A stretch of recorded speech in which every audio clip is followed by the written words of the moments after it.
with delicious reviews पर if you want to keep eyes on. So please subscribe करते वक्त press the bell icon. आज हम revisit करेंगे 2015 का बहुत ही प्रिटी सा rom com she was pretty. But before that let me clear one thing, ये वो ड्रामा है जिसने मुझे मेरा पहला सेकंड लीड सिंड्रोम दिया था। सो ये वीडियो चॉइस वॉन की साइड ज्यादा लेगा as compare to Park Seojun. And if you are like those kids जिनको अपने ओपिनियन से डिफरेंट अगर किसी का ओपिनियन हो तो जहर लगने लगता है, so this is a right time कि पढ़ाई लिखाई पर ध्यान दिया जाए, है ना? So go.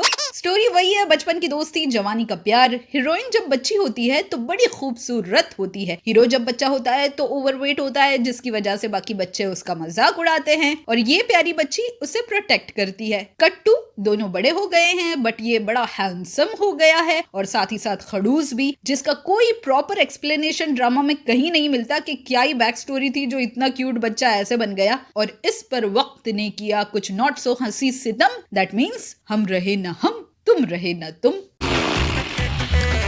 And the another सितम इज, ये लड़का इसका बॉस बनकर आ जाता है ऑफिस में। ये तो लड़के को पहचान लेती है कि ये वही बचपन वाला फ्रेंड है, बट ये नहीं पहचानता इसको। फिर अपनी ब्यूटीफुल फ्रेंड से रिक्वेस्ट करती है कि इसको मिलकर ऐसा प्रिटेंड करे कि एक्चुअली वो बचपन की फ्रेंड यही है। बट नाटक करते करते इस फ्रेंड को इसके लिए जेन्युइन फीलिंग स्टार्ट होती हैं। पर इनकी फ्रेंडशिप इस बंदे के आ जाने से टॉक्सिक नहीं हो जाती। हर character is also well written. फिर कैसे इसको ट्रुथ पता चलता है, यहाँ इस बंदे को एंड राइटर को इसके लिए मार्क्स देने बनते हैं कि ये लड़का इसकी पर्सनालिटी से प्यार करना पहले स्टार्ट करता है, न कि फेस से, and that too even before knowing the truth. ये सारा बेसिक प्लॉट है, कैसे ये जैसी है वैसे खुद को धीरे धीरे एक्सेप्ट करती है। एंड इस जर्नी में जो सबसे इंपॉर्टेंट रोल प्ले करता है वो है ये कैरेक्टर, जो इतना प्यारा लिखा एंड परफॉर्म किया गया है कि you will remember him for a long time.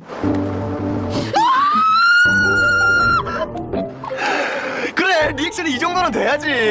जब ये बॉस इसकी सेल्फ एस्टीम की धज्जियां उड़ाने में लगा होता है तब यही इस लड़की को सपोर्ट करता है, इसे और हमें बहुत ज्यादा हंसाता है, इसका कॉन्फिडेंस बूस्ट करता है। बट जैसे ही ये अपना प्यार कन्फेस करता है, ये लड़की बॉस की सारी जली कटी बातें भूल कर प्यार की आग वाली हीट से अपने हेयर स्ट्रेटनिंग करा के इसके साथ चली जाती है। मुझे इतना बुरा लगा था यार, I mean he was so good.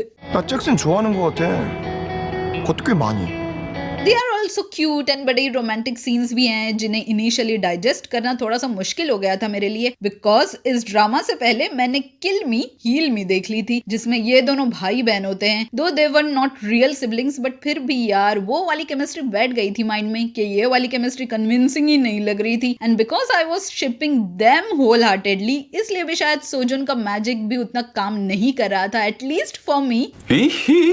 And I absolutely love her comic timing. कुछ लोगों को इस बात से भी बड़ी दिक्कत है कि ये एक्ट्रेस फनी बनने के चक्कर में बस चीखती चिल्लाती रहती है, कुछ ओवर कर जाती है। आई मीन सीरियसली, जो के पॉप आइडल टर्न्ड एक्ट्रेसेस हैं जिनको एक्टिंग तक नहीं आती, आप उनको डिफेंड कर लो एंड इतनी टैलेंटेड एक्ट्रेस को क्रिटिसाइज कर लो, ये सही है आपका? चॉइस से वॉन स्टोल दिस शो यार, with his comic timing, with his performance. And भले ही इसका कैरेक्टर मेनली फनी सा था, बट बंदे ने बाकी इमोशंस भी इतनी ब्यूटीफुली शो किए हैं। पर ड्रामा राइटर्स ने इन दोनों की हैप्पी एंडिंग के चक्कर में इसके साथ बड़ी ज्यादती कर दी थी यार। Why do they do this every time?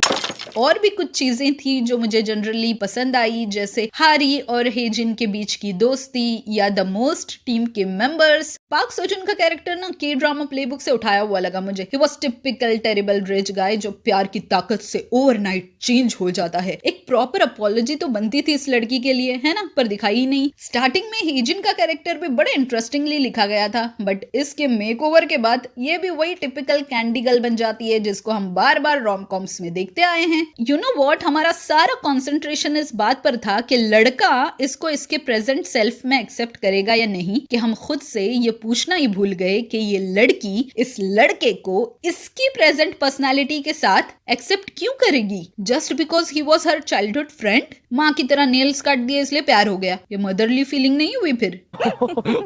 혹시 미친년이세요?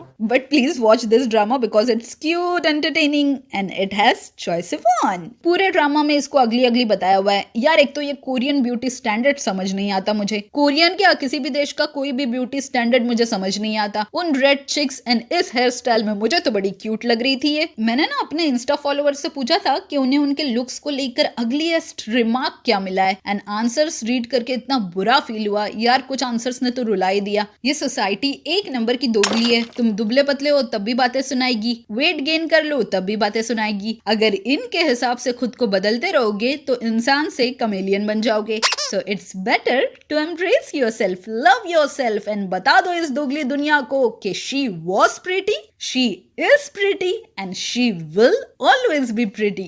That's all for now. For more K-drama with delicious reviews and revisits, subscribe to my channel. Facebook, Insta पर यहाँ मिल जाऊंगी, फॉलो कर देना। बाकी तेरी खूबसूरती तेरी यूनिकनेस में है जाना, इस ब्यूटी स्टैंडर्ड्स के ढकोसलों में न आ जाना। अन्योंग।